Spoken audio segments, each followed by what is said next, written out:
¿Qué tal, amigos? Nos da mucho gusto de nueva cuenta, amigas que estén acá en la comunidad Cuatro Vientos. Los invitamos a unirse y estar compartiendo nuestro programa. Créanme, estas mesas de diálogo que estamos sosteniendo, en este momento muchos de ellos están en torno a el proceso electoral 2018 y precisamente para platicar de esto, pero en el área muy delicada de la violencia en este proceso electoral, y el impacto que tiene esta violencia en los electores, en los políticos y en los partidos mexicanos, pues hemos invitado y está una vez más con nosotros el sociólogo Armando Duarte Moller, quien es también maestro universitario y doctor en estudios de desarrollo global por la Universidad Autónoma de Baja California. Estamos en esta charla de nueva cuenta también con Olga Alicia Aragón, nuestra coordinadora editorial, y su servidor Javier Cruz. Aquí estamos en Cuatro Vientos, en Ensenada, Baja California, cuando son las 12:46 minutos de este día 6 de junio del 2018. Bienvenido, estimado Armando, Olga Alicia, bueno, bienvenidos. ¿Qué tal? Buenas tardes, amigos. Pues muchísimas gracias por seguir con nosotros en esta segunda transmisión y muchísimas gracias, doctor Armando Duarte. Armando, para los amigos, por estar otra vez con nosotros como miércoles con miércoles, Armando. Y bueno, este es el tema que seleccionamos porque especialmente el fin de semana fue sangriento. No han dejado de suscitarse casos de asesinatos a políticos, precandidatos, candidatos de todo nivel y de todos los partidos políticos a lo largo y ancho de la República desde que inició este proceso electoral. Hay quien lo califica ya como el proceso electoral más violento de la historia contemporánea, por lo que hace a este rubro tan delicado de los asesinatos de candidatos y de políticos. Y estuvimos leyendo en la semana también el tercer informe de violencia política en México 2018 elaborado por ETELEC, y dice que en 29 de los 32 estados del país se han registrado asesinatos de políticos. Mi pregunta es, Armando, ¿sí es esta la más violenta de las contiendas electorales que hemos tenido en la historia contemporánea de México? ¿A qué se debe? ¿Qué está sucediendo? Bueno, yo creo que en las elecciones, en las contiendas electorales de los últimos 20, 25, 30 años, yo creo que sí ha sido una de las más violentas, si no la más violenta. Creo que no había habido tanta información como también la hay ahora, en relación con ese tipo de acontecimientos. Siempre los ha habido. Hoy es mucho más notorio, ¿no? No solamente por la cobertura que tienen los medios tradicionales, sino también por la cobertura que a través de las redes sociales, muchos medios alternativos como Cuatro Vientos difunden esta información y que permiten a todos los ciudadanos tener una visión mucho más cercana y completa del problema, ¿no? Yo siento que sí, que es una de las más sangrientas que hemos tenido. Y me parece que esto está asociado con el nivel de crecimiento que ha tenido el crimen organizado y su cada vez mayor incidencia en la vida de las comunidades. No solamente en lo que se refiere a las actividades estrictamente delincuenciales, sino también en las actividades económicas y hasta en las actividades políticas. Pareciera, Armando, que este tema de la violencia electoral surge con mayor fuerza o se hace más visible mediáticamente cuando hay en juego cambios importantes en el sistema, en el modelo de gobierno económico, político, social que tenemos. Y yo estaba recordando que quizás un antecedente importante a este momento de violencia extrema para los políticos, los partidos y la sociedad en su conjunto, tiene un antecedente importante en la elección de 1988. Ustedes recordarán, Olga, tú recordarás también que en ese proceso electoral, ya para las últimas semanas previas al día de la elección, hubo una cantidad de personas que trabajaban directamente con el entonces candidato presidencial. Entre ellos Obando y el otro. ¿Te acuerdas? Sí. Que estábamos hablando de Cuauhtémoc Cárdenas, que fueron asesinados, ¿no? Sí. Sus principales asesores, uno de sus principales asesores en materia político-electoral, y previamente también con todos estos asesinatos después en la elección del 2006 de los perredistas, ¿no? Que también se dio en diversos lugares ya de la República Mexicana cuando fue el primer proceso electoral en donde intervino como candidato Andrés Manuel López Obrador. ¿Cómo ve? Sí, y recordando esto, ¿verdad? Porque la pregunta era en elecciones. Sí, en procesos electorales, en procesos claro. electorales. Pero si consideramos no solamente en elecciones, sino a partir precisamente del 88 se empieza una escalada en contra de la oposición. Recordemos que empezó con estos crímenes en los que estuvieron involucrados dos de los asesores más cercanos a Cuauhtémoc Cárdenas, que aparecieron muertos en su vehículo, ¿verdad? Inexplicablemente. Y que posterior, cuando se dio esta rebelión de muchos municipios que ante el fraude electoral del 88 realizaron tomas de palacios municipales y todo esto, hubo una ola de represión. Y yo recuerdo que el propio Cuauhtémoc Cárdenas denunció en varias ocasiones que en este periodo, el periodo de Salinas, fueron cerca de 300 líderes opositores los que fueron asesinados. 300. Sí, bueno, en el periodo de Salinas se llegó a hablar de 600 perredistas, entre ellos los líderes sociales asesinados en ese sexenio. Y pues creo yo que la inmensa mayoría de los casos, si no es que todos, impunemente. Sí, no se tuvo conocimiento de que hayan sido detenidos en la mayor parte de los casos los que habían realizado estos actos delictivos. Creo que alguno que otro nada más, ya muy evidentes, pero en la inmensa mayoría quedaron en la impunidad. Sí. Las elecciones de 1988 se realizaron en el mes de agosto y todavía el 5 de julio, o sea, poquito más de un mes de que se realizan las elecciones, fue cuando asesinaron a Javier Obando, que Javier Obando no era cualquier colaborador de Cuauhtémoc Cárdenas, él era el encargado de organizar toda la estructura electoral, tenía una información delicadísima de primer orden, pues para la defensa del voto, que de por sí era muy difícil. ¿Fue el 5 de julio? Porque la elección fue el 6 de julio. La del 88. Sí, fue el 6 de julio. Sí, es cierto, fue en agosto la otra, la de Zedillo, ¿verdad? Todas son en julio. Hubo una elección presidencial en agosto. En agosto, sí. Había que ver. Sí, porque el 6 de julio es cuando nace el canal 6 de julio precisamente sí, como pues lo mataron en la víspera. O sea, un día antes. Sí, y era un colaborador, como tú dices, muy cercano, que jugaba un papel muy importante en todo el operativo que estaba montando en aquel entonces el Frente Democrático Nacional para prevenir el fraude. Y la máxima expresión, de la violencia es este magnicidio con Luis Donaldo Colosio, ¿no? En marzo de la elección del 94. Digamos ¿no? que por la cereza significación de la corona, así es. de la víctima en este caso, que era el candidato del PRI, ¿no? Bueno, pues ahí está, ¿no? Y después de la elección, acuérdate que también fue el asesinato del que iba a ser el coordinador de la Cámara de Diputados, también. Que es Ruiz Massieu, ¿no? Que lo mataron ahí saliendo de una reunión en una zona céntrica de la Ciudad de México, ¿no? Sí, mira, el 21 de agosto del 94 fueron las elecciones, fue la única vez que se realizaba en agosto. La el 21 de agosto, la de Zedillo, la que gana Zedillo. Ha de haber sido por el asunto del asesinato de Colosio que se probablemente que se pospuso, efectivamente eso fue lo que sucedió, Armando. Bueno, estos a final de cuentas son unos ejemplos terribles, pero no habíamos llegado a un nivel en donde esto, un día sí y otro día también, estamos observando, quienes le estamos dando seguimiento al proceso electoral de este año, asesinatos tras asesinatos.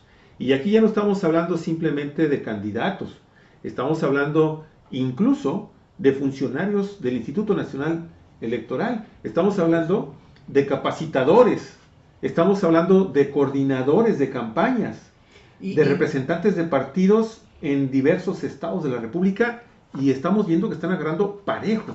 Es que en este caso esta violencia tiene que ver no solamente con, digamos, el interés que pudiera haber por parte del Estado, del régimen, ¿verdad? De crear un ambiente de temor para inhibir a que la gente vaya a votar. sino que también tiene que ver con los intereses del narcotráfico, como mencionaba hace un rato, ¿no? Sí. Estamos en una época en que el crimen organizado ha crecido de manera exponencial y el interés del control territorial que tiene implica que tengan a su servicio a las autoridades municipales, que en un momento dado son como la llave para poder ellos controlar esos territorios. Entonces, si el candidato no se alinea, lo eliminan, ¿verdad? Entonces, eso ha sido una de las cosas. Y no solamente buscan la eliminación física, sino también que los que no son asesinados decidan retirarse. ¿Cuántas renuncias a candidaturas ha habido en esta zona tan conflictiva del estado de Guerrero, la tierra caliente en Michoacán? Ya son cientos de candidatos que han dicho yo no voy. Sigo, ¿sí? Porque pues, está en peligro. Tienes razón, muchos se han retirado de la contienda, muchos ni siquiera aceptaron las candidaturas, y esto sucede fundamentalmente en los municipios que están controlados por el crimen organizado y que están en las rutas no solo de siembra de marihuana, de amapola, sino del trasiego de la droga.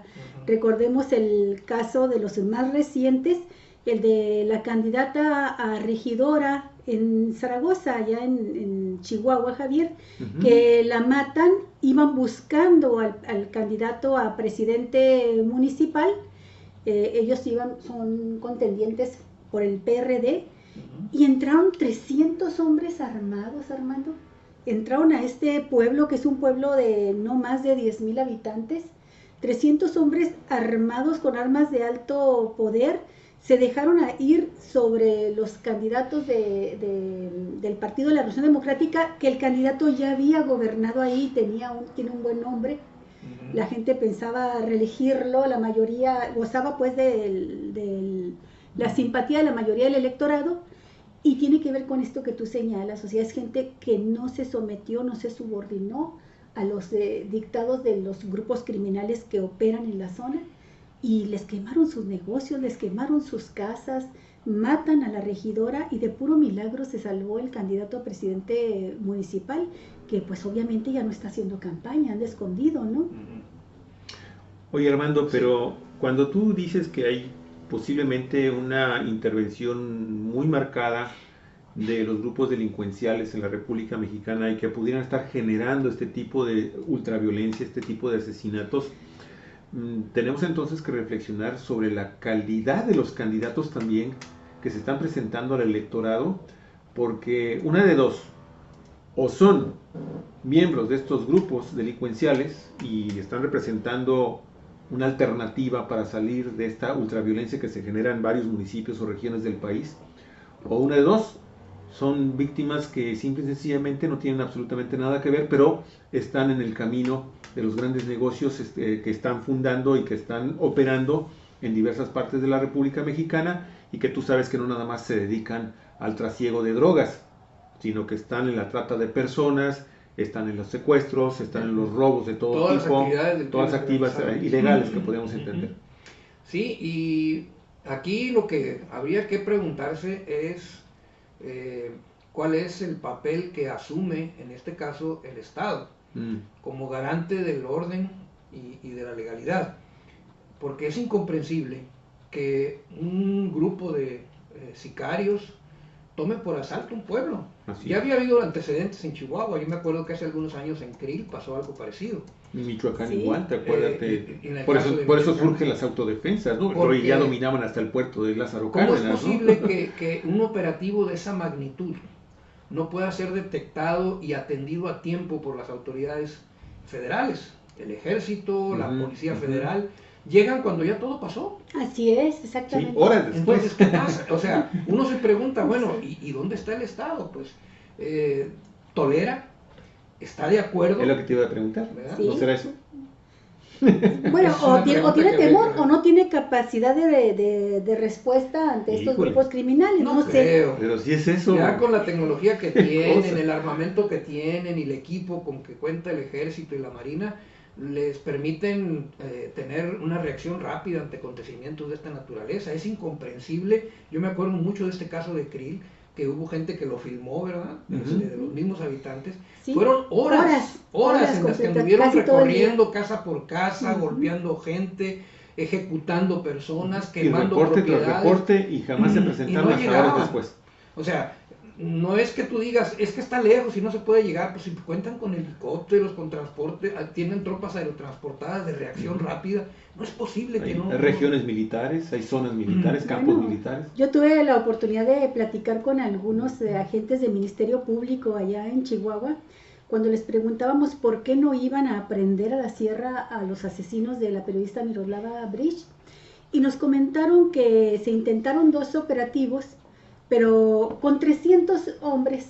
Dice, cuando van entrando a la sierra, se dan cuenta de que la estructura del narcotráfico tiene varios comandos y que cada uno de ellos te puede movilizar a 300 hombres rápidamente, también con armas de alto poder. Esta fue una explicación de autoridades estatales. La misma pregunta se la hice a algunos ministerios federales y dijeron, bueno, pero es que no necesariamente tienen que entrar con esa fuerza a la sierra. Esos narcotraficantes no viven nada más en la sierra, salen, les gusta estar en otros lugares y es un trabajo de inteligencia, de saber en qué momento salen de la sierra, no intentar capturarlos ahí, pero con un operativo que determine un radio de acción y con esos 300 hombres, policías y militares, se puede marcar un radio de acción en donde se ubica a los criminales porque se les está siguiendo además con intervención telefónica. Entonces, claro que se puede aprender. Después aprendieron al jefe de sicarios que participó en el asesinato de Miroslava Bridge, que está ahorita sujeto a proceso, ¿no? Lo tienen señalado como uno de los responsables. Pero aquí la cuestión que yo me pregunto y te hago esta pregunta también, Armando, es, ¿puede en un momento dado el régimen, el poder político, el grupo en el poder que se ve ahora en riesgo de perder estas elecciones, puede utilizar al crimen organizado para lanzarlo contra candidatos de la oposición? Están muy preocupados sobre todo por salvar una mayoría legislativa y han sido asesinados muchos candidatos a diputados y diputadas. Y lo que estoy viendo aquí en esta nota, ¿no? Que hacen que otros dejen de hacer campaña. Así es. Claro. Que evidentemente eso va a tener una repercusión. Claro. Así es. Ahorita se mencionaba el caso de los pueblos pequeños, pero ya se dio la semana pasada, el día 3 de este mes de julio, el anuncio de los candidatos de Oaxaca, de todos los partidos, de que suspenderían sus campañas electorales en todo Oaxaca. Fue el lugar donde se presentaron 3 asesinatos el fin de semana. Entonces están planteando pues la protección de las autoridades y las garantías del órgano electoral junto con las autoridades federales de que se protegerán sus vidas para poder hacer campaña. Contestando la pregunta que me haces, si podría el gobierno federal el grupo en el poder utilizar al crimen organizado para estos propósitos, yo te daría una respuesta que no tiene sustento empírico, fundamento empírico, pero que tiene sustento, digamos, vamos a llamarlo así, teórico, ¿no? Hace ya tiempo que los estudiosos de la sociología, ¿verdad?, han señalado que quienes están en el poder utilizan 2 mecanismos básicamente para lograr lo que llaman el control social. Uno de ellos es el de lograr imponer su, digamos, vamos a decirlo así, su forma de ver las cosas, su interpretación de la realidad a toda la gente, de tal manera que la gente acepte la situación como está. Utilizando los medios de comunicación. La considere como natural, utilizando medios de comunicación, partidos políticos y hasta la educación, ¿no? Para ir generando esta visión de la realidad acorde a sus intereses. Y estos mecanismos de control social son los que el Estado utiliza constantemente y que, digamos, no implica mayor violencia que una violencia simbólica, ¿no? De imponer una cultura, de imponer una manera de ver las cosas. Pero cuando estos mecanismos son insuficientes, vienen los otros. Vamos a llamarle los mecanismos duros, que es el uso del aparato represivo del Estado, que puede ser la policía, el ejército, las fuerzas armadas, que se han utilizado Muchas veces, en el caso de México tenemos casos lamentables como el 68, por ejemplo, ¿verdad? Que este año se cumplen 50, por cierto. El 2 de octubre. Sí, que valdría la pena dedicar algún programa a analizar el tema. Claro que sí. Una serie de programas. Ajá. Lo que sucedió, por ejemplo, en el caso de Ayotzinapa, cómo las fuerzas policíacas fueron utilizadas. Y militares. ¿No? Ajá, y también militares, ahí están en investigación, que por cierto ahora va a ser una comisión de la verdad la que va a investigar el caso, ¿no? Y esperemos que ahora sí. Es una propuesta, claro. Sí, es un acontecimiento histórica. Y una observación, una recomendación directa, una resolución judicial y al Estado mexicano. Estos mecanismos duros que entran en operaciones cuando ya se ha perdido el consenso entre la gente. Y si nosotros analizamos los niveles de aceptación que tiene ahorita el Estado mexicano, las encuestas marcan que anda alrededor del 20%.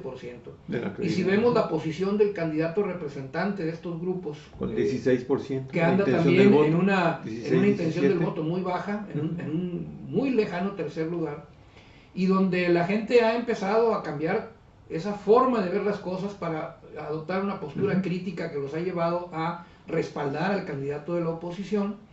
Bueno, uno dice, si ya están perdiendo la hegemonía y los mecanismos de control social blandos no están funcionando, pues vienen los duros. Y uno dice, qué casualidad que está sucediendo esto. Por eso te digo, no tengo elementos para poder determinar si eso no es. Si se está utilizando o no, pero a partir de este razonamiento uno puede llegar a la conclusión de que lo más probable es que sí. Es muy lamentable esta imagen también que se está formando en torno a las Fuerzas Armadas de este país. Como nunca el Ejército y la Marina han recibido recursos para modernizarse, para contar con elementos técnicos, para hacer trabajo de inteligencia, y se les ha dedicado incluso y se les ha creado un marco jurídico que todavía estamos pendientes de conocer si está o no está apegado al orden constitucional. Sin embargo, se nos ha pintado al Ejército y a la Marina y a las Fuerzas aéreas de este país como el último bastión que tiene el Estado mexicano para contener a estos grupos criminales que han dominado grandes sectores de la sociedad y la República Mexicana, de nuestra geografía.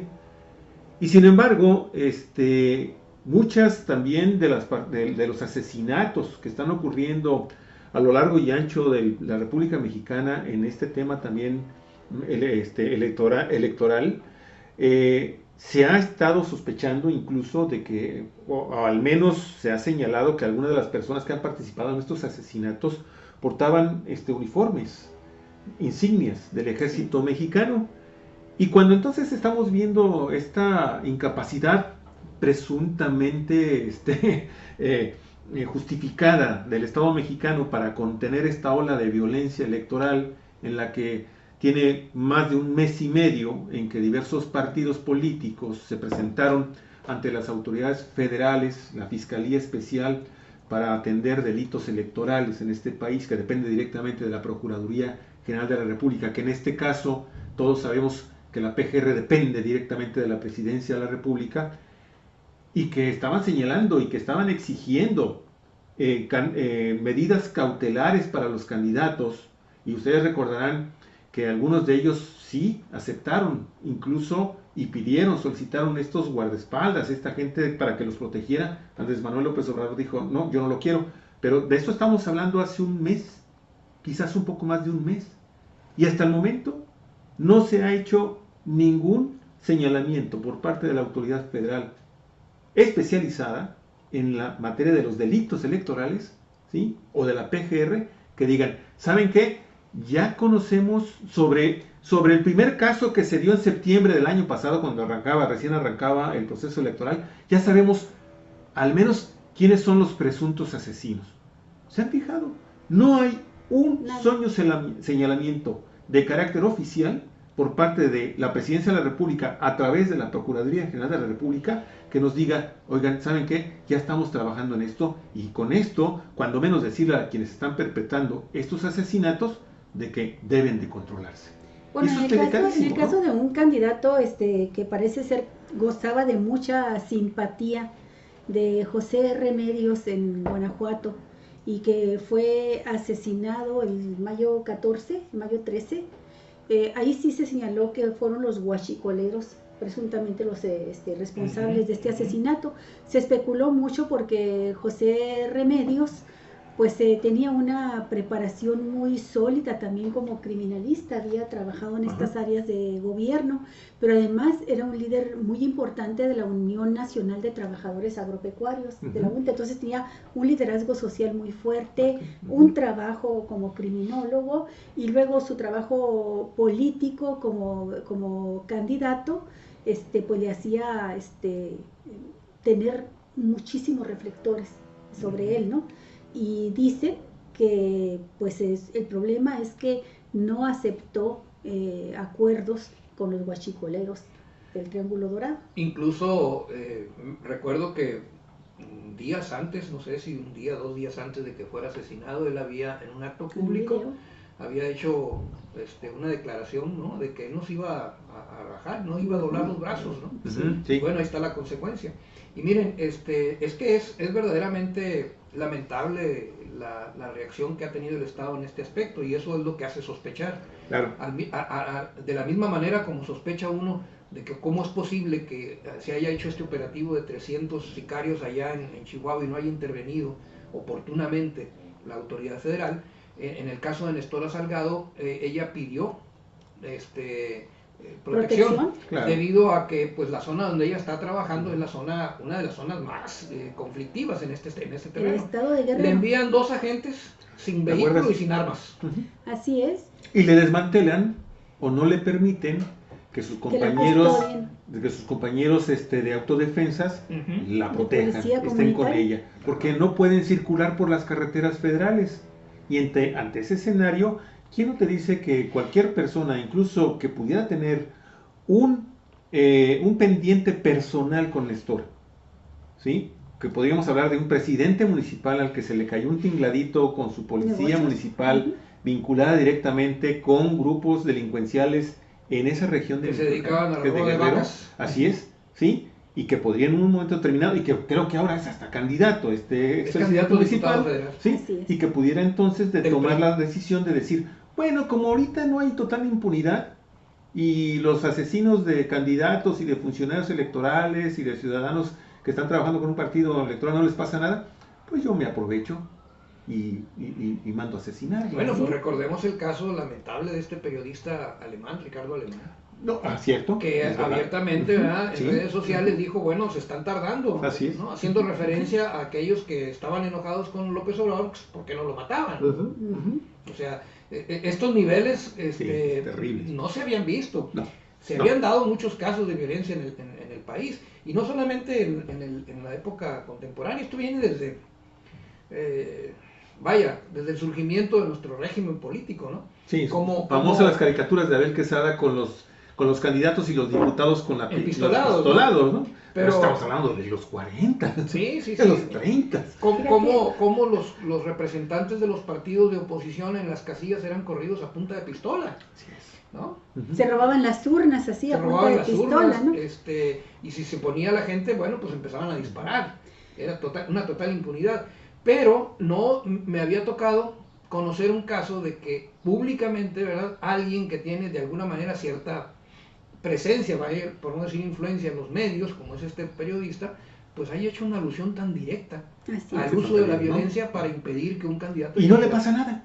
Al contrario, lo reinstalaron en el Politécnico, ¿no?, en su programa.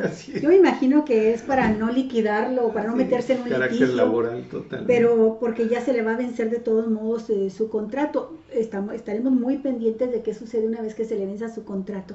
Algunos datos duros, Armando, de acuerdo con una publicación de ayer de CNN, son ya 110 políticos asesinados durante esta campaña, de septiembre de 2017, desde que empezó el proceso electoral, a la fecha. De estos 110 políticos, nos dicen en otra fuente de información de esta plataforma Etelket, que fue la que realiza el trabajo pormenorizado sobre la violencia en la campaña electoral, que son 45 eran candidatos ya. O sea, son 110 políticos en diferentes etapas, desde aspirantes, precandidatos, políticos que formaban parte de los comités de campaña, de los que fueron victimizados y que también les alcanzó a ellos estos homicidios dolosos, también fueron víctimas. Oye, y de esos 46, 16 son mujeres. Así es. Entonces, en estos datos que son los más actualizados, porque es al día de antier, se nos comenta por parte de Rubén Salazar, que es director de esta empresa que realiza el estudio de medición y análisis de riesgo en la campaña electoral, que el 72% de las agresiones son en contra de políticos de oposición. ¿Sí?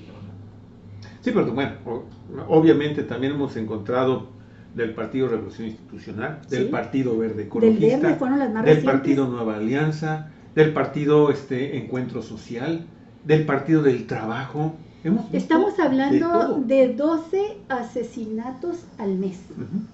O sea, prácticamente podemos decir que cada tercer día, ¿no? ¿Sí? Un día sí, otro día no, un día sí, otro día no. Más o menos es el ritmo de muertes dolosas, de asesinatos de políticos y candidatos. Es mucho. Claro también que estamos viviendo una campaña muy grande, unas elecciones muy, muy grandes, las más grandes de la historia. Cargos en juego, ¿no? Miles de posiciones. Miles de posiciones en juego, pues desde la presidencia de la República, las senadurías, las diputaciones federales, 9 estados que van a elegir gobernador, varios estados que además de elegir gobernador van a elegir diputados locales y regido y presidencia municipal. No debería de ser nada justificable. Imagínate, claro entonces no. Cuando en este proceso electoral del 2022 creo que es cuando se empatan todas las elecciones. Oye, entonces ¿qué vamos a estar hablando? Yo creo que de más de 300, 400 candidatos muertos. No, pero yo lo pongo en el contexto que decía Armando, o sea, existe todo este clima y este ambiente de violencia en el país. Entonces, dado que se está dando los asesinatos a muchísima gente, no nomás a los políticos, pues es obvio que si además andan más políticos en activo, pues en este contexto de tanta violencia que vive el país, pues considerando el tamaño de la elección, la cantidad de políticos que andan haciendo campaña, hasta numéricamente. Es lógico yo que creo más muertos. por probabilidades, ¿no? Sí, ándale, por la ley de probabilidades, exactamente. Pero yo pienso que hay un elemento muy, muy propio de esta elección. Esta elección implica, por la manera como se está desarrollando, la posibilidad de una transformación más o menos profunda. Sí. En muchos aspectos de la vida política y económica del país. Como la del 88. Exactamente. Aunque aquí ya la perspectiva de que se vaya a triunfar es todavía mucho más alta. Mucho más grande. Y esto es una verdadera conmoción porque va a remover estructuras de intereses económicos muy fuertes que no se la esperaban, que pensaban que podían mantener. Si por ejemplo yo me atrevo a pensar, ¿no? Y a mal pensar, que si el candidato puntero fuera el candidato del régimen y que fuera con este nivel de diferencia, ¿qué estaría pasando? No va a pasar nada, todo va a seguir igual, tranquilos, ¿no?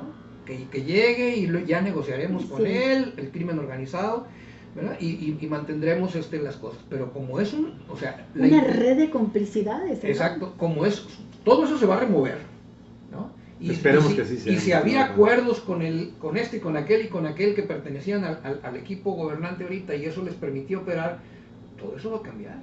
Mira, por ejemplo... por lo menos van a cambiar las personas, claro, ¿no? Y entonces ya hay un nivel de incertidumbre y yo creo que esto ha sido como un acicate para que estos grupos estén tomando ese tipo de medidas. Sí. Claro. Mira, por ejemplo, Armando, es de llamar la atención que entre los estados que han registrado mayor cantidad de asesinatos de candidatos y políticos se encuentra el estado de Puebla.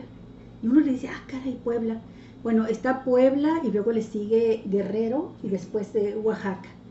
Bueno, en el caso de Guerrero y de Oaxaca hay una presencia del crimen organizado de mucho tiempo, ¿verdad? Y casi te suena lógico que esté sucediendo esto, ¿no? pero en el caso de Puebla es el foco rojo, el corazón, el núcleo donde está sentados los huachicoleros. Y es cuando te das cuenta tú de esta enorme red de complicidades, porque los huachicoleros se habla de ellos ahora más recientemente, pero tiene muchos años en que se trata de una mafia muy bien organizada. Y con vínculos indiscutiblemente con el Estado. Hasta mero arriba, ¿verdad? Son miles y miles de millones de pesos que le han estado robando a México a través de los ductos de Pemex, cuando se roban la gasolina, y el gobierno no ha hecho nada en muchos años. Declararon la guerra contra el narcotráfico y no le tocaron un pelo a todos estos que van a ordeñar las tuberías, ¿no? Los ductos de y que Pemex. Pareciera que están dentro de un contexto de una política de Estado para ir desmantelando los recursos, los ingresos de petróleos mexicanos, y hasta que cuando de repente encuentras nueva super tranza que se comete con esta concesión que le entregan a una compañía que es subsidiaria de esta gran petrolera brasileña, Odebrecht, que se ha dedicado y que creció gracias a la corrupción, a los sobornos que le entregó a representantes de gobierno en diferentes partes del país, inclusive este país, México. Entonces tiene la certeza de que también existe una política específica, pareciera que existe, precisamente para acabar con una de las empresas que durante muchos años más o menos mantuvo estable la economía de este país. Y que ante la reforma energética, pues lo más importante pareciera ser es hacerla lo menos competitiva posible. Son los vasos comunicantes entre el gran crimen del cuello blanco y los grupos criminales que actúan en los poblados. Y yo otra vez vuelvo a mi hipótesis, ¿no? Sí. Aparentemente en Puebla, según lo que las encuestas señalan, los candidatos del régimen van a perder. Y entonces ahí se va a desmontar toda esta... Y por eso la agresividad y la belicosidad de estos grupos del crimen organizado, porque están tratando de establecer sus condiciones para poder mantener ese negocio, que es un negocio de miles de millones de dólares por año. Así es. Y nuevamente nos salta la pregunta, ¿cuál es el papel del Estado en todo esto? Porque es increíble que el Estado mexicano, con los recursos que dispone, sea incapaz de mantener la seguridad de sus ductos, de los ductos de Pemex. No, pues es que ellos que mismos no puedan están detectar dónde están las tomas clandestinas. Si hay tecnología que nos permite saber en qué punto específico, concreto, hay una baja de la presión, de gasolinas, y que no se pueda tener equipos de reacción rápida para acudir al momento y detener todo este saqueo. Mira, permítame un momentito, son 37 minutos de transmisión y quisiera yo aprovechar un momento nada más para que incluso descansemos y busquemos otros temas, pero estamos queriendo agradecerles mucho, amigos y amigas de A los Cuatro Vientos, que estén con nosotros y que también algunos de ustedes estén haciendo visibles. Les pedimos de favor que si pueden compartir nuestro programa, pues obviamente la comunidad Cuatro Vientos y este programa en particular con este tema que es de tal trascendencia dentro de este proceso electoral, ¿sí? Pues se pueda difundir a un mayor número de integrantes de la comunidad Cuatro Vientos. Muchas gracias a Jorge Díaz, que está con nosotros por el primero. Muchas gracias, Jorge, un abrazo para ti, un saludo. Buenas tardes ya. Sí, buenas tardes. Sonia Xochitl Ansaldo, Sonia, muchas gracias también por estar en el programa, te mandamos un afectuosísimo saludo. Santos Venegas, de Mexicali, muy buenas tardes, también muchas gracias por estar con nosotros. Marisela Arias, muchas gracias Marisela, muy amable por estar también haciéndote presente. Osvaldo Medina, licenciado, de nueva cuenta, un abrazo y una felicitación por allí. Art Eola, también para ti, igual, like. Muchas gracias, Art. Samuel Ríos, muchas gracias, que se unió también y está compartiendo el programa, al igual que la maestra Raquel Esther Manríquez, quien nos comenta, me encanta escuchar al señor Duarte Moller, catedrático universitario, se aprende mucho de él, muy amable, muchas gracias, por eso que pues, forma parte de este grupo que analiza semana tras semana los temas que son de relevancia actual o de interés permanente, como es este tema de la violencia electoral 2018. María de los Ángeles Campillo, muchas gracias, muy amable por estar también en el programa, y también queremos agradecerle a otras personas que están con nosotros, como Yolanda Victorio Cota, Enrique Velasco. Estimado Enrique, un abrazo, qué gusto poderte saludar, aunque sea por esta vía. Iván Gutiérrez, Iván, muchas gracias. Ensenadita al día, ensenadaaldía.com, para nuestros colegas un abrazo, un saludo afectuoso. Julio Ruelas, también está con nosotros Julio Ruelas, y Ana Rodríguez, igualmente. Ana, muchas gracias, al igual que a Betty Lomelí, Raquel, muchas gracias, y también, bueno, nada más, hasta este momento son las personas que están con nosotros, les agradecemos mucho. Comenten si tienen alguna pregunta incluso por hacer, aquí estamos, a ver si les podemos dar salida. Gracias. Bueno, también me llama la atención un dato que destacó esta empresa de medición de riesgos. El señor, ¿cómo se llama? Es el director, bueno, ahorita Rubén Salazar. Rubén Salazar da un informe pormenorizado de los últimos asesinatos ya de los candidatos. Cuando hablan de los políticos y precandidatos y demás, es principalmente los opositores, los que registran mayor cantidad de víctimas. Sí. Pero ya cuando se está hablando de los que ya son ahorita candidatos, hasta el corte del pasado día 4, de acuerdo a este estudio realizado por esta empresa que mide los riesgos en las campañas, dice que los asesinatos se registran principalmente en Guerrero, en Oaxaca, ya de candidatos, en Puebla y en Veracruz. Y menciona un dato que me llama la atención también muchísimo. Quien registra mayor cantidad de asesinatos en general son los de la coalición del PRI y del Verde Ecologista y del PANAL, seguido del PAN, PRD y Movimiento Ciudadano. Dice, los candidatos que más llaman la atención porque son de más alto nivel en cuanto a la candidatura que buscan, sí vienen de la coalición de Morena, del Partido del Trabajo y de Encuentro Social, pero numéricamente no, sino que son liderazgos más fuertes, ¿no? Lo que se registra ahí.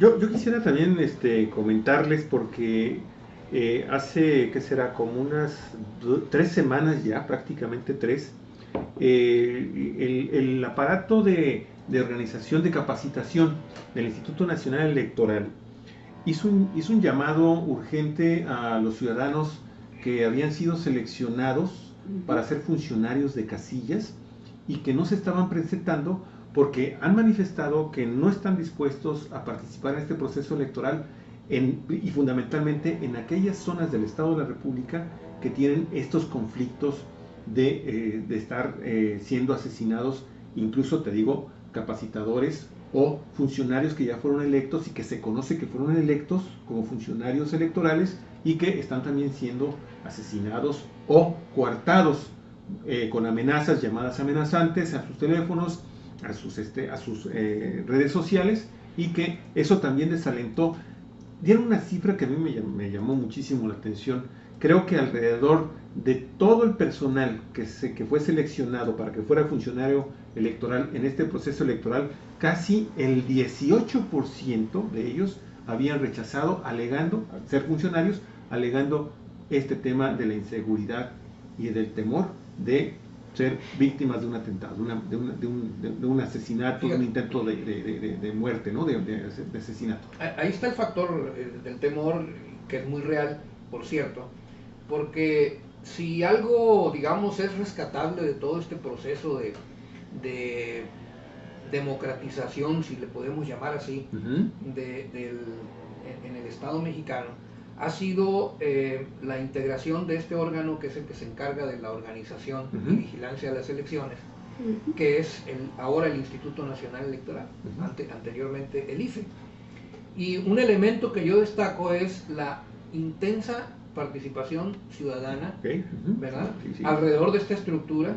Además, una estructura que está compuesta por un personal profesional que no está sujeto a designaciones, sino que hay un servicio profesional de carrera dentro del instituto. Es decir, quienes son funcionarios a nivel operativo son personas que se han ganado ese puesto a través de concursos de oposición ¿verdad? No hay quien los designe, sino que son los más capaces, y además que no tienen vínculos, por lo menos no abiertamente, con los partidos políticos. Entonces, estamos hablando de que la inmensa mayoría de los funcionarios del instituto, estos que trabajan en el campo, en la parte operativa, son funcionarios que podríamos nosotros decir están fuera de duda en cuanto a que se puedan prestar a una maniobra, ¿verdad? Pero precisamente por eso son estos otros mecanismos que no tienen que ver con que te voy a comprar, te voy a sobornar, sino con que te amenazo para que tengas miedo y no participes. Ya hubo el asesinato de un capacitador en algún estado del sureste. Fue en Yucatán. En Yucatán. Y fíjate, uno de los estados más tranquilos de la República Mexicana. Ahora, ¿esto qué implicaciones puede tener? Bueno, me estoy yendo muy lejos, estoy pensando así, muy adelante. Si no se instala un porcentaje determinado de las casillas, la elección no se realiza. No se realiza. Pudiera ser, no lo sé. En algunas zonas del país pudiera ser, porque te digo, el instituto está denunciando incluso, que no tiene el personal humano, ciudadano, para poder abrir. Pero incluso pudiera ser la anulación de la elección. Bueno, hasta ahorita no es la primera vez que el país atraviesa por una situación tan fuerte de violencia, fundamentalmente por la presencia y la acción del crimen organizado. Y hasta hoy no se han anulado elecciones, no se han impedido. Sabemos, y por lo que nos dijo ¿cómo se llama? El vocal aquí electoral. David Rodríguez. Del licenciado David Rodríguez del Distrito 03, hicimos un análisis sobre esto en una ocasión que lo entrevistamos, y nos dice, es rarísimo que no se instalen las mesas, ¿no? Las casillas para la votación. Dice, ¿cuándo es cuando no se instala? Primero, cuando hay algún desastre natural, la crecida de un río o algo, por ejemplo, que impide llegar a un pueblo. Dice, y segundo, sí ha sucedido, pero mínimo, el caso de que se apodera algún grupo criminal de la región y amenaza con que no entran ahí los funcionarios electorales, y si en esos casos pues se ve en la misma tesitura de decir, bueno, fue un problema como un desastre natural, ¿verdad? Que no nos permitió, muy localizado, punto. Pero es mínimo hasta ahora. Si en este 2018 no se instalan las casillas en un porcentaje como el que mencionas tú, de 25%. No recuerdo cuál es exactamente. Creo que es el 25%, pues entonces ya sería una manera de implementar un fraude electoral. Exactamente. ¿Verdad? Ajustándose a lo que marca la norma, ¿verdad? Y se podría alegar que es legítimo y legal la decisión de anular la elección porque no se pudieron instalar el porcentaje que marca la ley de las casillas que se debieron instalar. A ver, ¿qué piensas respecto a esto que dijo Ernesto Prieto? Él es el dirigente de Morena en Guanajuato, ahí donde asesinaron a José Remedios. Le preguntaron a Jacob, la dirigente nacional de Morena, que si ella creía en esta versión de que los huachicoleros habían matado a José Remedios, y dice ella, no, nosotros no aceptamos esa versión. Dice, y el presidente del partido en el estado, Prieto, señor Prieto, dice él, fíjate, es de Morena y se apellida Prieto. Él dice, bueno, nosotros no tenemos los elementos para poder señalar concretamente un autor intelectual, un autor material del asesinato de José Remedios. Lo que sí sabemos es que lo que propició este crimen y facilitó que lo mataran fue la intensa guerra sucia que desataron contra él. Dice, ya tenía semanas enfrentando una guerra sucia enderezada fundamentalmente por Movimiento Ciudadano, por su contrincante Jaime Hernández Centeno, que es el que había gobernado, ¿verdad?, ahí en esa región de Guanajuato, y no quería permitir por ningún motivo que Remedios le ganara la elección. Dice, fue una guerra sucia de estar lanzando calumnias, de estar diciendo prácticamente que José Remedios era un peligro para Guanajuato, ¿verdad? Y en fin, todo lo que sabemos que se ha dicho sobre López Obrador.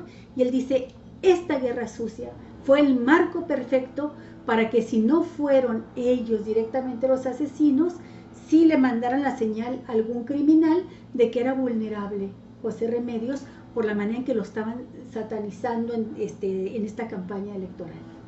Sí, se prepara el ambiente, ¿no? Exacto. Para que cosas como estas puedan suceder. Claro. Ya sea que se hagan organizadamente, intencionadamente, o que surja por ahí algún despistado, ¿verdad? Que alentado por estas cosas, como lo que... Por la impunidad, ¿no? Con la que se han estado haciendo pero además asesinatos. Por el ambiente que se genera, claro, de violencia verbal y de descalificación sin ningún fundamento, y que generan este ambiente propicio para que sucedan estas cosas. Yo recordaría, por ejemplo, este hecho acontecido en Estados Unidos cuando el asesinato del presidente Kennedy, que se da precisamente en un estado en donde desde las élites del poder, en el estado de Texas, ¿verdad?, se alentaba la idea de que el presidente Kennedy estaba gobernando mal. Había hasta un distanciamiento entre las autoridades locales. El recibimiento fue más bien frío. Ahí cuando él llega, normalmente llegaba Kennedy a los estados de la República allá en Estados Unidos, y pues era recibido por multitudes.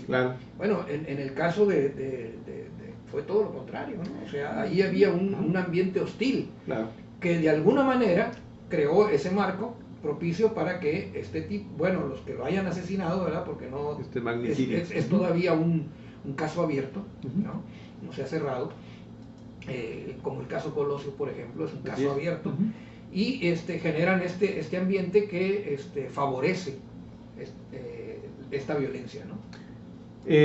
Son 50 minutos de programa y les quiero comentar, Armando, Olga, que una de las cosas que hemos estado recibiendo por parte de nuestro auditorio cotidianamente es ya una petición de que, independientemente del tratamiento que le demos a estos temas, hagamos propuestas de qué se puede hacer para tratar de resolver los problemas que aquí estamos tratando en las mesas de diálogos, en nuestras entrevistas y en nuestros programas noticiosos.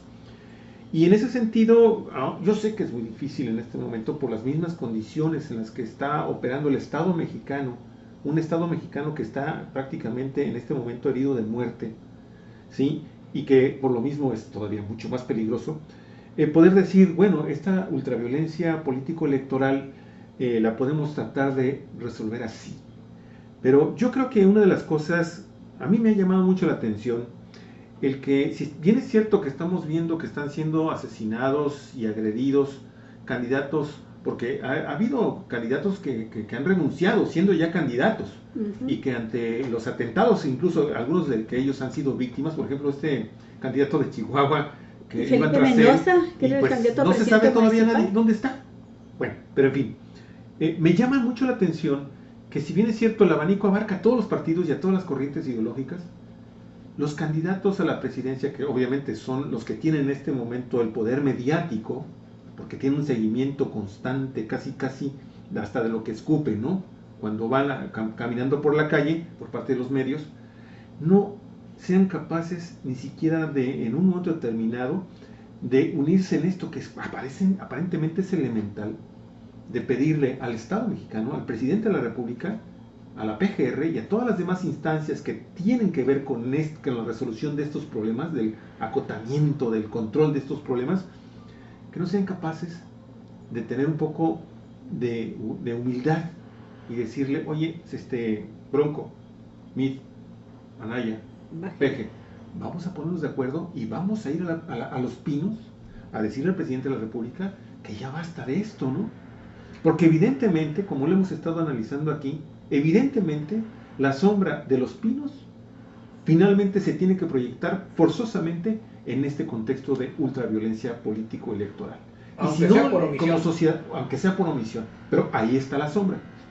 Si no somos capaces como sociedad de proponer cosas tan elementales a nuestros candidatos y a nuestros partidos, pues la verdad, no sé qué otra cosa podamos hacer para tratar de imponer, porque ni modo que vamos a salir armados a la calle y decirle a los candidatos que se armen también, y a sus grupos de campaña, que todos vayan armados para repeler una agresión. Bueno, yo creo que sí hay algo, y te lo consulto, Armando, algo que sí se puede hacer y que puede tener un impacto importante. Como ciudadanos, no hacernos eco ni retransmisores de las campañas sucias. Que la campaña sucia se desarrolla fundamentalmente en las redes, aparte de los spots que luego el INE les autoriza dizque para no violentar la libertad de expresión, y unos spots llenos de calumnias como las que lanzó MIR contra Nestora Salgado, ¿no? ¿Sí? Y otros más que han hecho contra sus adversarios políticos. Pero creo yo que las redes sociales se han llenado de porquería, de basura dentro de esta guerra sucia, de que nos apasionamos con nuestro candidato, con nuestra opción política, y empezamos también a retransmitir, a compartir en las redes información calumniosa, ataques a los adversarios y desinformación. Entonces, creo que lo que necesitamos es tener más criterio como ciudadanos, como electores, para saber diferenciar la basura de aquello que puede ser aceptable, la caricatura, el chiste, el meme, pero que no se caiga en la guerra sucia, en las calumnias, en los ataques, en los linchamientos. En la apología de la violencia, en la como apología fue de la violencia, periodista, como lo hizo el Ricardo Alemán. Así es. Entonces creo que sí está algo en nuestras manos como ciudadanos para poder exigir también a los partidos y a los políticos, pues que eleven el nivel de la contienda, ¿no? Hay que elevar el nivel de nuestra participación como ciudadanos. Claro. Es lo ideal. Digamos que un fundamento de la democracia es la existencia de un ciudadano informado, claro, que tenga la capacidad de poder hacer una elección racional a la hora de claro, elegir su candidato, el candidato de su preferencia, el que le va a entregar su voto. Desgraciadamente, las campañas electorales no se enfocan en esta parte, sino que buscan manejar sentimientos, y cuando se manejan sentimientos, bueno, pues ahí está... Vienen las pasiones. Las pasiones que se desbordan, ¿verdad? Así es. Y podemos ver, por ejemplo, en las redes sociales, cómo las personas se agreden entre sí verbalmente, ¿no? Ajá, ajá. Se insultan, sí, sin fundamento alguno, terminan bloqueándose los amigos ahí en Face, ¿no? Ajá. Sí. Y es muy difícil llevar adelante una discusión, porque luego afloran ese tipo de situaciones, sí, ¿no? Yo tengo amigos con los que mantengo a través de estas redes sociales algún diálogo, ¿no? Uh-huh. Obviamente hay quienes piensan de una manera y otros que pensamos de otra, y la verdad es que yo hago el intento, bueno, pues de argumentar y de plantear cuestiones, y me doy cuenta que de repente las reacciones de ellos ante la falta de argumentos son la descalificación. De inmediato. Claro. Y he decidido mejor interrumpir con ellos este tipo de diálogos, porque la verdad no tiene ningún caso, ¿no? Claro. Sí. Claro. Me dicen, por ejemplo, algo, y estamos ahí discutiendo un tema, de eso ni me digas, me dicen, ¿no? Ya ni hablamos de ese tema. Bueno, pues no hablamos. Se acabó la discusión. Sí, es muy triste, es muy lamentable que esté sucediendo esto, pero creo que sí podemos contribuir desde nuestros espacios sobre los que sí tenemos control, nuestros muros, no darle entrada a las calumnias, a los ataques, a los linchamientos. Ni compartirlos.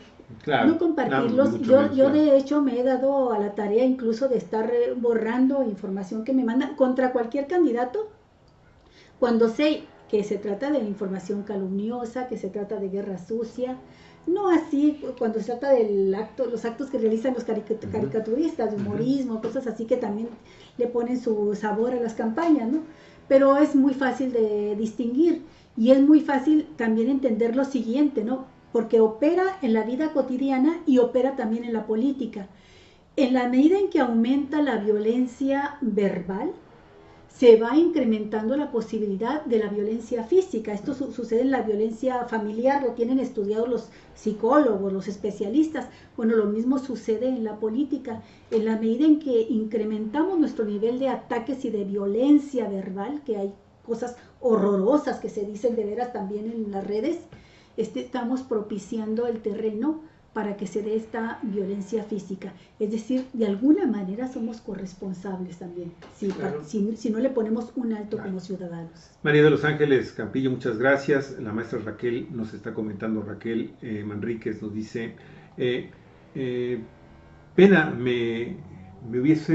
pero me hubiera gustado, dice, me hubiera gustado que existiera un órgano igual a verificado 2018 para que cada vez que un partido o candidato emita en las redes sociales y en los medios de comunicación una nota falsa, ese órgano legal lo anunciara y desmintiera, para que no se quite, para que se nos quite esta costumbre de aventar mentiras a diestra y siniestra. Tirar la piedra y esconder la mano. De hecho, Maestra Verificado lo ha hecho, es un primer ejercicio, es la primera vez que surge una plataforma de esta naturaleza y créame, yo siento que ha rendido excelentes resultados en su primera proceso electoral y que esto, amigos y amigas, se va a ir, yo siento que esa es también una parte de la solución de este problema, amigos y amigas, que los medios de comunicación también nos vayamos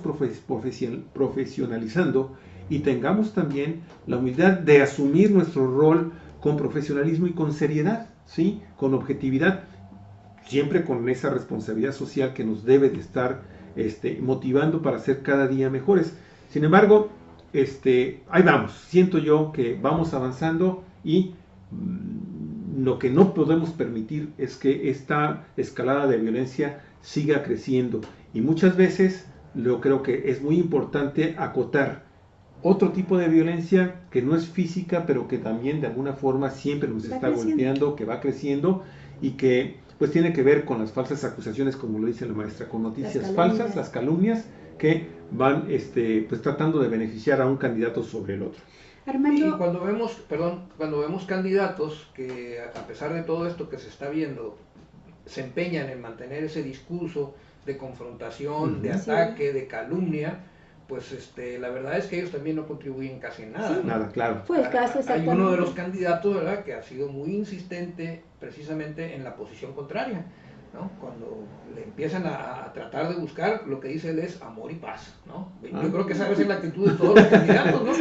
Te iba a preguntar precisamente, la semana pasada que estuvimos aquí veíamos un clima muy difícil, cómo se envenenaba más la atmósfera de esta contienda político-electoral por la participación que tenían los grandes magnates, ¿no?, de México y el peso tan importante que tienen, pues por lo que representan en poder económico y sus nexos en poder político. Pero ¿tú crees que ahora con esta reunión que tuvieron los hombres, el Consejo Mexicano de Negocios con López Obrador, el resultado final ayude a quitarle un poco de tensión a esta campaña? Yo esperaría que eso sucediera y una seña sería que en los próximos días viésemos una disminución en esta guerra sucia que se está dando en las redes sociales, que se retiraran estos spots, que se retiraran esta propaganda. Yo creo que finalmente el que se haya realizado esta reunión, bueno, se realizó con los 4, pero evidentemente el propósito era reunirse con el que va al frente, ¿verdad? Sí. Es finalmente un triunfo de la razón, de la cordura. Así es, claro. Haya venido donde haya venido, ¿no? No, y está Claudio X González, ya de Mexicanos Primero, ya dijo que las dos propuestas educativas más importantes son las de Andrés Manuel López Obrador, imagínate de qué organismo estamos hablando, y la de la de Anaya, pero la pone en segundo lugar. Ya, aunque los reprueba, pero dice, no, la de Mid. ¿Sí fue la de Mid? Sí, okay. La de López Obrador y la de Mid. Y la de Mid. Entonces quiere decir que parece ser que efectivamente ahí hay un acuerdo, de una tregua, y eso incluso no algunos periódicos nacionales así lo cabecean, ¿no? Una tregua entre el sector empresarial, y que cuando hablan del sector empresarial malamente lo dicen porque no son todos los empresarios, sino es la cúpula de la cúpula. Esos 100 supermillonarios de este país. Conclusiones, 1 hora con 2 minutos. Conclusiones. ¿Podemos llegar a alguna conclusión o una recomendación final? Yo creo que por un lado está el de que los candidatos pongan el ejemplo, que moderen su lenguaje, ¿verdad? Que procuren convencer a la gente no manipulando sentimientos, sino ofreciendo propuestas, ¿verdad?, a los principales problemas del país. Que el Instituto Electoral organice el tercer debate con esta idea y no convertirlo en una arena de box, ¿verdad?, o de lucha. Sí, un show, ¿sí?, como el que dice 3 caídas sin límite de tiempo, ¿no? Dense con todo, ¿no? O sea, sí hay libertad de expresión, pero Y que esta fraseología que se maneja de que es el contraste y que la verdad es que esconde la agresión, ¿no? Entonces yo creo la agresión por un lado y la pobreza también de las propuestas. Entonces yo creo que si los partidos políticos han hecho un esfuerzo de elaborar sus plataformas políticas, bueno, pues aprovechen para sacarlas y exponerlas y llamar a la gente a respaldarlas y dejar de estarse tirando. La verdad resulta francamente a mí ya me da flojera, ¿no?, ver estos famosos debates entre los representantes de los candidatos. La verdad, es lo mismo desde hace 3 meses, desde que se empezaron. Es lo mismo, no tiene caso verlo, es una pérdida de tiempo, la verdad. O sea que tú ya no vas a participar en el... No, a los representantes de los candidatos. Representantes de los candidatos. En el análisis a la sociedad. En el análisis está bien, pero cuando van los representantes de los candidatos, obviamente. Sí, van a defender una bandera, una candidatura. Y a echarle tierra al otro. La verdad es una pérdida de tiempo. Yo lo que recomendaría a la gente, ni los vean. Cuando llegue el momento, cambien la televisión, pónganse a ver otra cosa más amable, ¿no? Sí, es una extensión del debate, nomás que con menos reglas, ¿verdad? Con ataques más viscerales. Pero bueno, yo creo también que esta elección puede también estar suscitando estos grados de violencia, porque es una elección totalmente diferente en cuanto a que nos está colocando en la puerta de que México pueda optar por un cambio muy importante, trascendental. Es una elección entre la continuidad que representa el candidato postulado por el PRI y el candidato panista postulado por su coalición, y el cambio, la ruptura, es una propuesta de enrumbar el país por otros caminos, y que ya se ha estado planteando esto con mucha claridad. Creo que el día... ¿cuándo es el debate? ¿El día 12? El 12. El 12, cuando se vea todo el aspecto económico y social de la propuesta de campaña, va a perfilarse más estas diferencias fundamentales. Entonces, el hecho de que estemos ante una elección con grandes posibilidades reales de ponerle un fin, ¿verdad?, al continuismo que hemos tenido desde 1982 a la fecha, y incursionar por otros caminos, también puede estar generando en un momento dado violencia por estos grupos que se vean afectados. De ahí que yo sí le doy mucha importancia a que por lo menos los dueños del capital, los dueños del gran capital, hayan decidido bajarle 2 rayitas a esta confrontación con López Obrador, ¿no? Pues muy bien, amigos y amigas, con esto vamos a terminar el día de hoy nuestra mesa de diálogo, de conversación. Queremos agradecerle mucho el favor de su atención. Ya saben, les pedimos por favor que compartan el programa. En un momento más, ya por la tarde, 6, 7 de la tarde, vamos a subir la versión en alta definición en nuestro canal YouTube. Les invitamos a que también se inscriban en nuestro canal de YouTube, en Cuatro Vientos, para que usted también pueda tener acceso a toda esta serie de programas especiales, entrevistas, crónicas, reportajes que hemos estado haciendo aparte de nuestro noticiario. Ahí está. Muy amables por su participación el día de hoy, por su presencia en esta plataforma 4B TV, y pues mañana los invitamos a que continuemos aquí en comunicación directa. Muy amables, que tengan muy buena tarde y buen provecho. Olga. Y que no se pierdan el próximo miércoles, porque va a estar fresquecito el análisis del último debate presidencial. Bien. ¿Sí? Aquí con Armando y otros invitados que podemos estar anunciando contigo. Muchísimas gracias, y nos vamos a despedir con esta música, por favor. Bueno, listo. Cuatro Vientos, amigos. Cuatro Vientos, muy amable. Cuatro Vientos. Muchas gracias. El periodismo en red. Sociólogo Armando Duarte Moller, maestro universitario, doctor de Estudios de Desarrollo Global por la UABC. Muchas gracias por estar aquí colaborando con nosotros. Muy amables. Que descanse. Cuídense mucho y hasta mañana.